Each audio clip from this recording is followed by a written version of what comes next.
मौद तालुक्यात ग्रामपंचायत पोटनिवडणुकीचा बिगुल. शेवटच्या दिवशी अर्ज भरण्यासाठी उमेदवारांची धावपळ.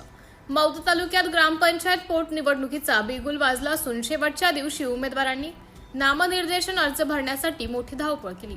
राज्य निवडणूक विभागाने जाहीर केलेल्या कार्यक्रमानुसार 7 ते 13 एप्रिल दरम्यान दुपारी 3 वाजेपर्यंत अर्ज दाखल करण्याची मुदत देण्यात आली होती. त्यानंतर 15 एप्रिल रोजी अर्ज मागे घेण्याची प्रक्रिया पार पडणार असून 28 एप्रिल रोजी मतदान तर 29 एप्रिल रोजी मतमोजणी होणार आहे.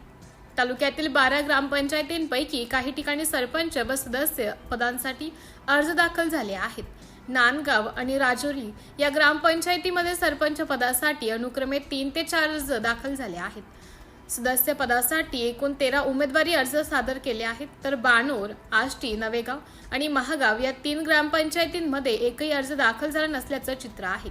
दरम्यान बर्डेपार, गोवारी आणि भांडेवाडी या गट ग्रामपंचायतीमध्ये सदस्य पदासाठी सुमित केशव मात्रे यांची बिनविरोध निवड झाली आहे. तसेच तारसा ग्रामपंचायतीमध्ये सदस्य पदासाठी चुरशीची लढत होण्याची शक्यता वर्तवली जात आहे. शेवटच्या दिवशी अनेक इच्छुकांनी अर्ज दाखल केल्यामुळे काही ठिकाणी निवडणुकीची रंगत वाढली आहे.